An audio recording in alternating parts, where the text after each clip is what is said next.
Fala pessoal, tudo bem com vocês? Fábio Carilli vence o primeiro duelo tático contra Abel Ferreira e o Peixe larga em vantagem na final do Paulista. O que vai acontecer semana que vem, a projeção disso tudo e a análise desse primeiro jogo agora. Chega mais, eu sou o Chico Garcia, inscreva-se no canal e vamos juntos!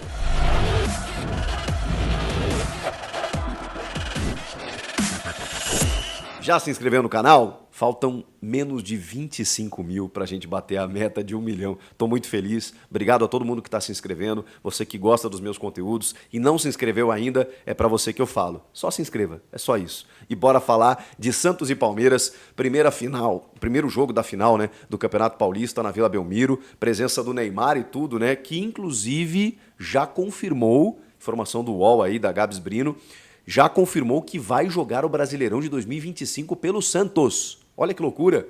Vai cumprir lá, né, esses 2 aninhos aí com o Al Hilal e depois volta ao futebol brasileiro. É nítida a reaproximação do Neymar com essa gestão santista, né? Ele tem aparecido muito e participou do cerimonial da Federação Paulista, carregando a taça quando ele entra no gramado, entregando lá para Pepe e Clodoaldo, ovacionado pelo estádio, comemorou muito, vibrou muito com o gol do Otero. Bom, a gente sabe que em forma, em condições, ele ainda está meio manquitolando, né? Por conta da lesão no joelho, que ele teve grave, ficando quase 1 ano de fora.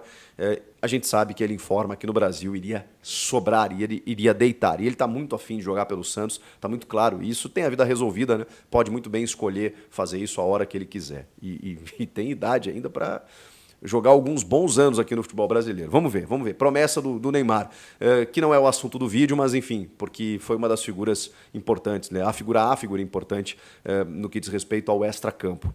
Dentro de campo, a gente pôde ver o duelo tático entre Fábio Carilli e Abel Ferreira. E foi um duelo que, além de tático, foi físico.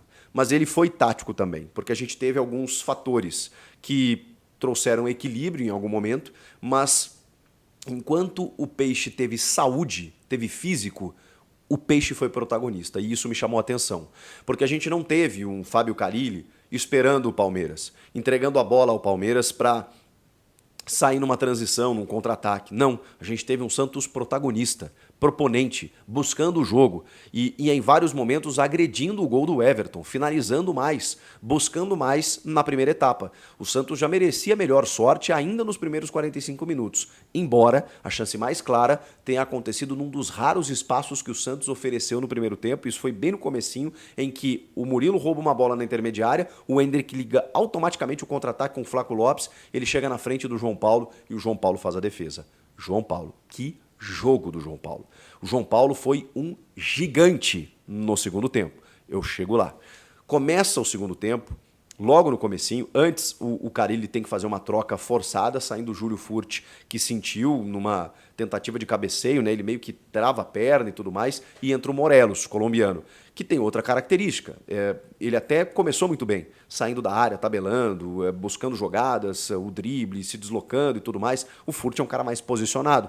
E em determinado momento, esse ataque santista com o Guilherme pela esquerda, o Morelos e também o Otero chegando, o Juliano também vindo de trás, deu uma embaçada ali, deu uma confundida nos defensores do Palmeiras, que ficaram um pouco perdidos. O Abel chegou a referir, depois do jogo, erros técnicos, erros de passe, mau aproveitamento de bolas paradas. Sim, foi um Palmeiras abaixo do que a gente está acostumado. E foi um Santos que não se acomodou. Quis atacar, quis buscar o resultado, porque também jogava em casa e sabia que esse era o jogo para construir uma vantagem. Independentemente do que for acontecer semana que vem, o jogo para o Santos buscar alguma coisa, encaminhar alguma coisa, era hoje. Enfim, no começo do segundo tempo, o Santos consegue o seu placar, com Otero antecipando o Piquerez. Piquerez chupou uma bala tremenda. Guilherme, jogadaça pelo lado esquerdo, vencendo o Marcos Rocha num contra um, faz o cruzamento e o Otero, ele tá atrás do Piquerez. Quando o Guilherme pega a bola, ele já faz assim, ó.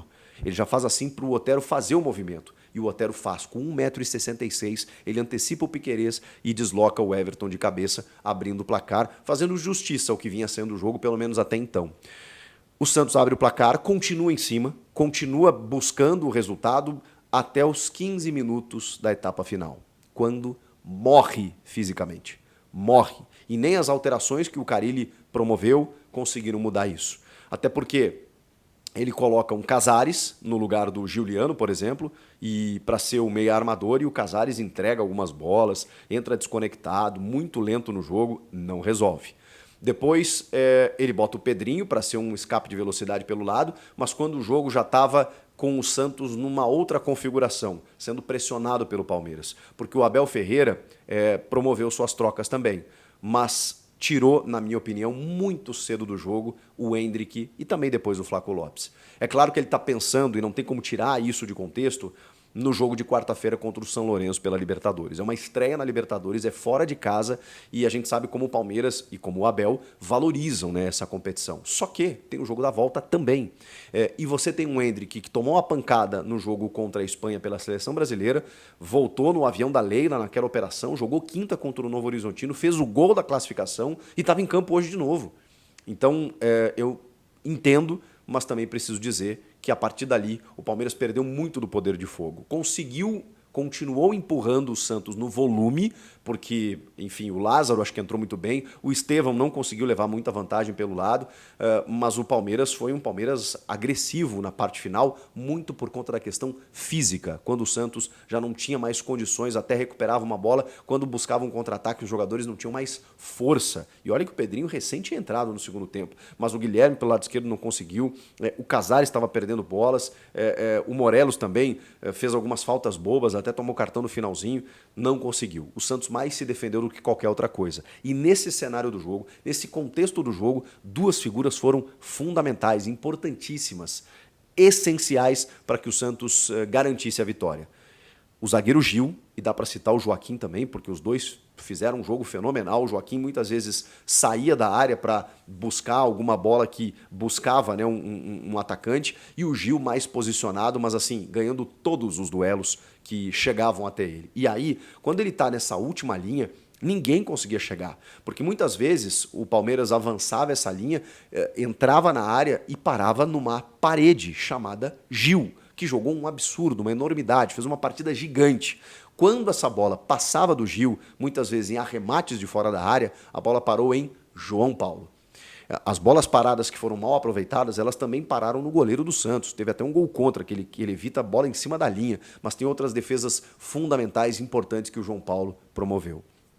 O João Paulo e o Gil, para mim, foram figuras desse segundo tempo em que o Verdão acaba criando uma supremacia muito mais pela questão física do que questão técnica. O Abel falou sobre isso. Meu time cometeu muitos erros técnicos, de passe, enfim, em várias situações que o Palmeiras estava abaixo daquilo que poderia.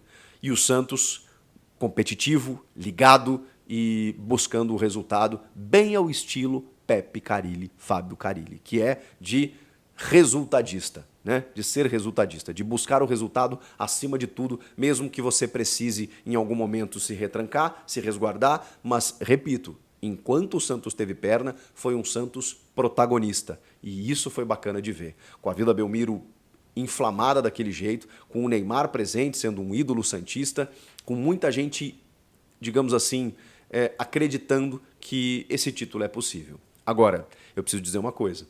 Não tem sido um bom negócio vencer o primeiro jogo da final do Campeonato Estadual sobre o Palmeiras nos últimos anos.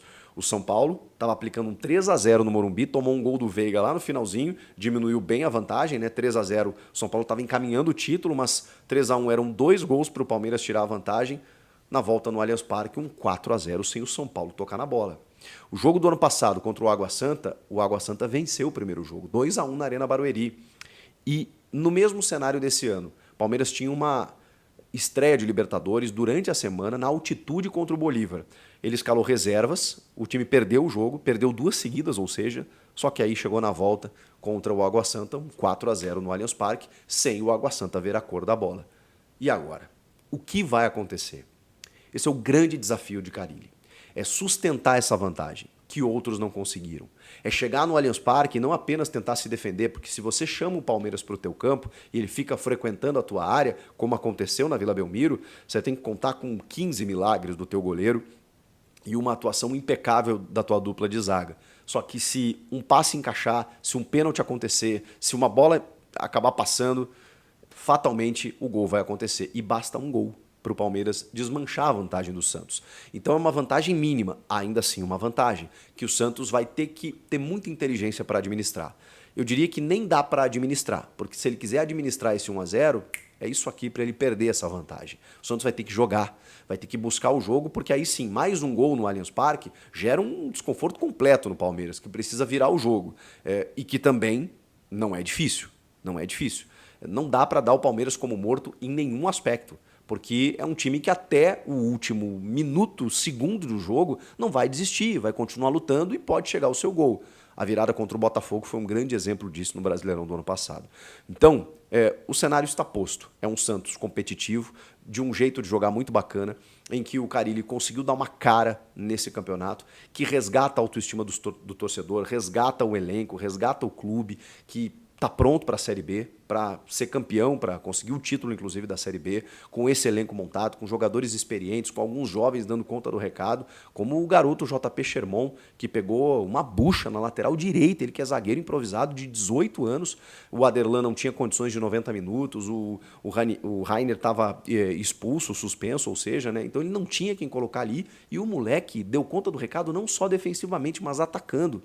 Então o Santos tem alguns bons valores, essa dupla de zaga encaixou demais, o Gil e o Joaquim, o João Paulo pegando lá atrás, o Guilherme, cara, tá numa fase maravilhosa, o Otero é um motorzinho. Então, assim, o Santos tem opções, mas o Palmeiras a gente conhece. Resta saber como é que o Endrick vai se recuperar durante a semana. O Rafael Veiga, que não esteve bem, provavelmente não vai jogar tão mal, ainda mais em casa, e a gente sabe o quanto ele é decisivo. O Flaco Lopes, que é o artilheiro do campeonato, passou um jogo sem marcar, né? Passou em branco. Será que ele vai passar em branco de novo? É muito difícil que o Palmeiras não marque um golzinho no Allianz Parque diante da sua torcida. O Abel Ferreira já fez questão de convocar a galera, porque ele sabe que é um placar fácil, entre aspas, de reverter. Por isso que eu digo, a questão toda está no Santos. O Santos vai conseguir sustentar? Esse é o desafio. Porque o Palmeiras reverter essa vantagem é meio que a tendência, é meio que a lógica, por tudo que o Palmeiras consegue ou conseguiu nos últimos anos. E aí o Palmeiras se sagraria tricampeão estadual, algo que não acontece desde 1934. É muito difícil. Só que do outro lado tem um tricampeão estadual, que é o próprio Fábio Carille, quando treinava o Corinthians. O meio de campo ainda teve outras figuras interessantes. O João Schmidt foi um caçador do Endrick no jogo e o Pituca, né, carregando o piano ali como sempre. Do lado do Palmeiras, o Aníbal Moreno jogou por todo mundo. É impressionante. Mas muitos espaços foram oferecidos e cedidos ali e o Palmeiras não aproveitou. E o Santos, por outro lado, foi vertical, atacou muito pelos lados do campo e conseguiu, especialmente numa jogada assim, o gol que lhe deu a vantagem. É um duelo de xadrez, gente, em que você mexe uma peça aqui e ela implica numa outra jogada do adversário ali. Você teve alternâncias de posses nesse jogo, você teve chances claras para os dois lados e você teve um vencedor, que foi mais estratégico, ou pelo menos digamos que a estratégia deu certo, mas também por conta do físico. Se o Santos deixasse mais uns 10 minutos para marcar o seu gol, dificilmente conseguiria sair da Vila com a vitória. Ele marca o gol enquanto o time está bem fisicamente. A partir dali, a guarda baixa, o Palmeiras ataca e aí o Santos se segura. Essa foi a tônica do jogo. Como será no Allianz? A gente vai ter que esperar para ver. O que vocês acharam do jogo? Comenta aqui, inscreva-se no canal e eu volto na próxima. Tchau!